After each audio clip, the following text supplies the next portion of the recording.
Welcome to day 5 of our January challenge 2020 and our 4th day of working on Lauren Scott's gorgeous arrangement of the Seal Lullaby.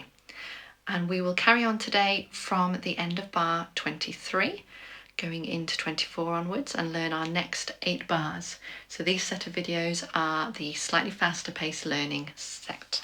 Okay, I'm going to play for you starting with yesterday's because it leads into today. So I'm going to play now from the end of 15 right through to where we get to today, just so that you can hear it. And then we'll look in closer detail at bar 24 onwards. Here we are.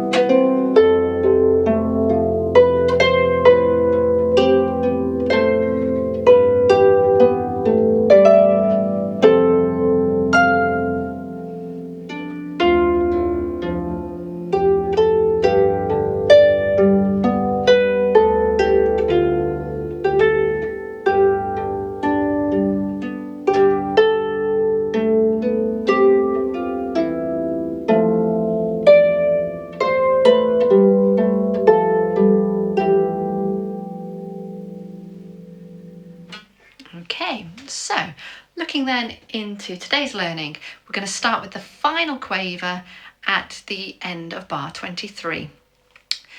We've just been playing an F octave up high, but actually that D is only going to lead us to an F. So actually we can do that with 2 on the D and our thumb on the F.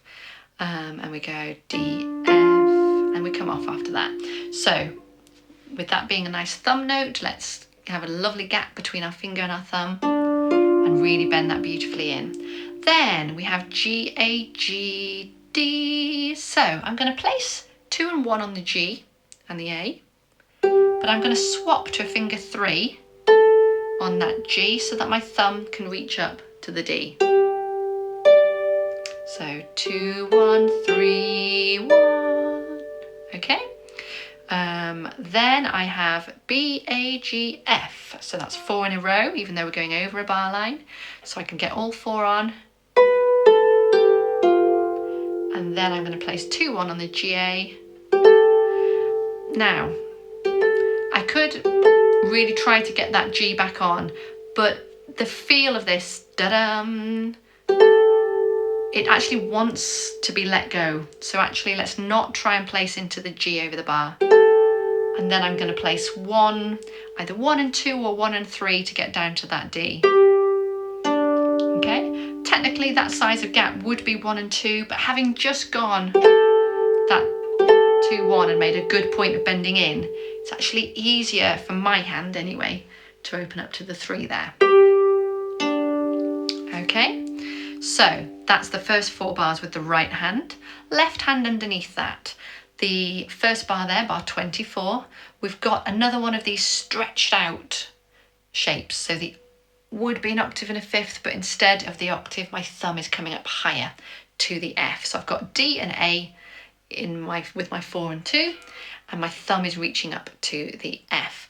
You either place that if you're comfortable with that size of a reach. If not, you can hop it. So you play the 4 and immediately kind of rotate your hand up to get onto the 1 there. Okay, what you'll find with time of playing as you play for years and move on is that your hand may eventually learn to stretch to that size of a gap. It's not necessarily that if you can't reach that gap now, you never will. It's a bit like a muscle training, isn't it, and stretching. So it's worth kind of trying and kind of reaching a little bit with your thumb, even if it's not going straight onto the note, and then you can hop in. Okay, so the left hand, this is bar 24, plays the D, A, F. Then we've got a bar where we have G and D and B and G. G and B, sorry. So G and D, 3, 1, G and B, 2, 1. Okay, there is another way of playing that bar if you want. I think it maybe overcomplicates things, but you could place the G and the D and your thumb on the B, which is at the end of that bar. You could play the 4-2 and then hop your finger 2 to that G. Okay, that might be more comfortable to do because it's the same size gap that you've just done in terms of placing it in 24. But you have got to tell your brain that for once we're adding in a note that we couldn't previously place, and we want that to happen before the thumb that was already there. It's a great skill to be able to do, and that may be more comfortable to do it that way. Alternatively, we just swap to the 3-1-2-1. I'll be interested to see what I do when I actually put it hands together and play it without too much thinking, what my hand naturally wants to do. Third bar of this, bar 26, again D, A, F, just like in bar 24. So back down to 4-2-1, and the next bar copying like it did in 25. So either opening up 4-2-1 and knowing your finger 2 is going to hop, or doing 3-1-2-1. When I do the 3-1-2-1 fingering, I have that placed on, I play the 3-1, and I'm already allowing my hand to travel up this way towards me so that I can comfortably get onto that G and B there. So I'm conscious of the movement of the shape of the way the music is moving. So if we put those hands together, so I'm starting on that quaver D at the end of bar 23. So I've got 2 on there, thumb on the F, left hand stretched out. I'll count us in, we'll give it a go. Nice and steady. 1 and 2 and 3. And.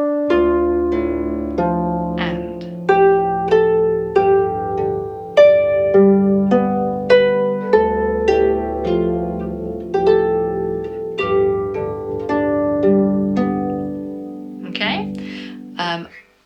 Another fingering you can do in bars 25 and 27 is to have the 4 and the 2 without any thumb placed, and then hop both fingers onto the G and B. That gives me that same 4-2 feeling without the stress of going, now although your thumb is already placed, you need to put finger 2 on and play that first, kind of processing. So it allows me to have the best of both worlds really. Okay, let's try that again. So D and F going into bar 24 in your right hand, left hand on the D and the A, and you may or may not have your thumb on. Count you in again, same count, so 1 and 2 and 3, and then you start. 1 and 2 and 3. And.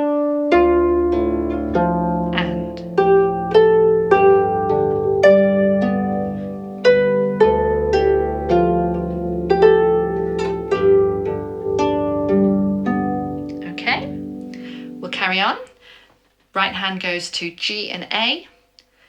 This is the G quaver at the end of 27 into the A minim.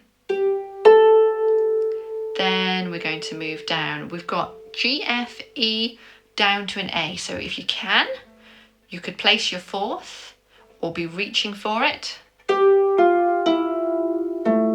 And notice as I play that,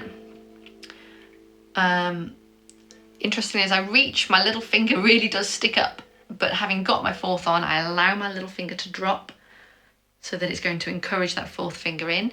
And I also travel my hand. So although that's a bit of an awkward reach right now, I don't leave my hand up here and then try and play a 4th finger that's almost straight.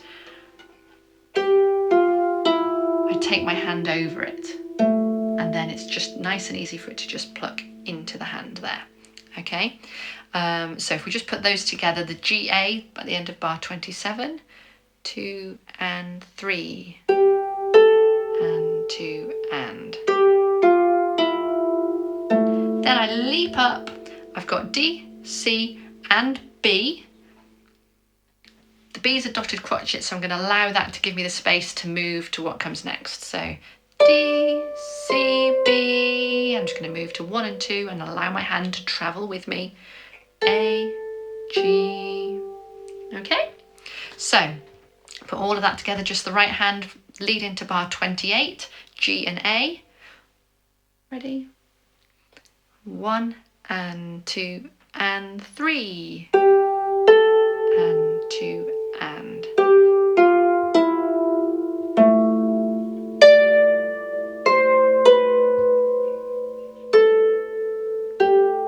Okay, now actually then when I just played it, when I did that leap up to the A, I really bled it out, and actually we've diminuendo down to mezzo piano there, so I need to be a bit more conscious, not putting too much pressure behind that finger.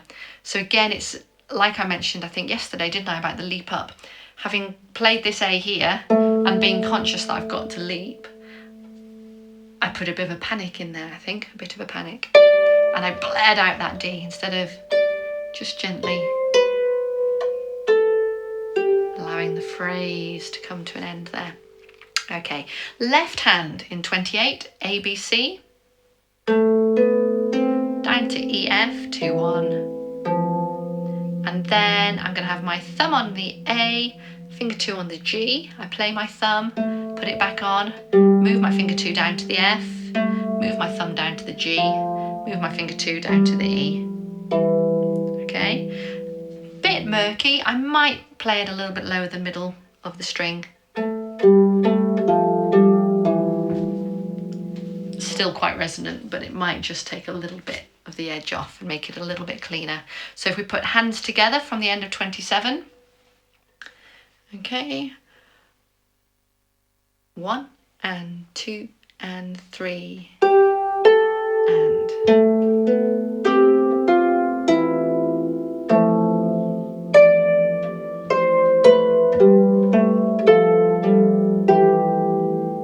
Okay, so just a little bit of timing to be conscious of there, especially in that bar 30. Da, da, dum. So that A in the left starts with the third finger B in the top hand. Okay, so it's a bit of a clashy sound. It's later than you maybe want it to start, so be really conscious of your timing there. Okay, we'll do that one more time from the lead into 28, and then we'll go back and play through our part today from the lead into 24. Okay, so starting at the end of 27 with that G, A, going into 28, your left hand's ready on A, B, C.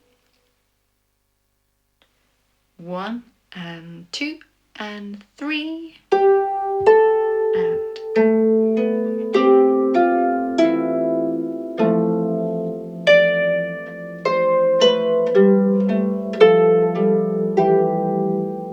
Okay, we'll now go from the lead into 24. Okay, so left hand stretched out, D, A, thumb on the F after a count. 1 and 2 and 3 and.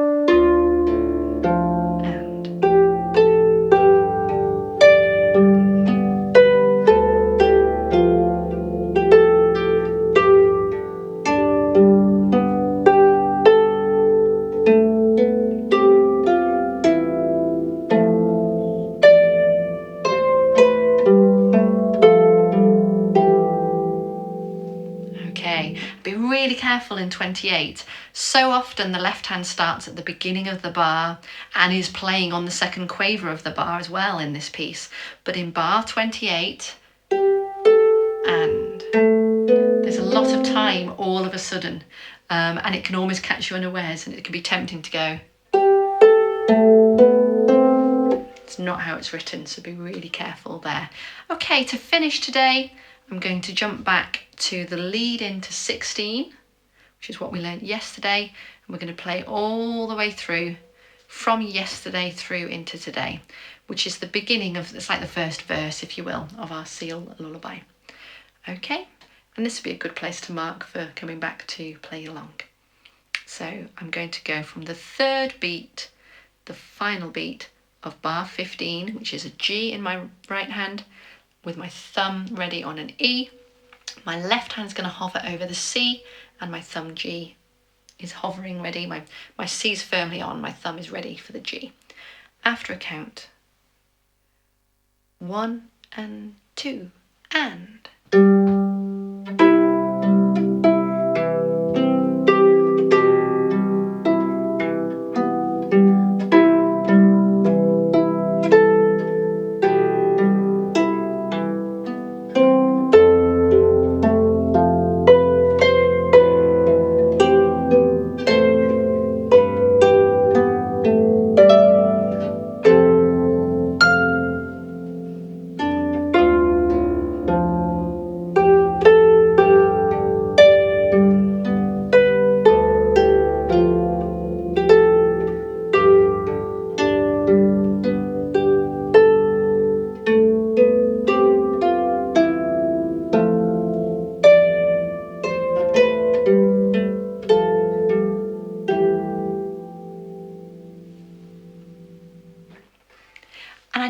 this is probably a piece that you want to use a little bit of rubato in. Rubato literally means robbed time, where you can push and pull a little bit. Harder when you're playing along with someone else, but if you're playing it as a solo, you can just take your time in some places or move it along in some others. By the end of the piece, it works out at the same overall time. That's the official definition for rubato. I hope you're enjoying it. I hope you're keeping up okay. We're tackling quite big chunks in this session, so you're doing really well. Well done.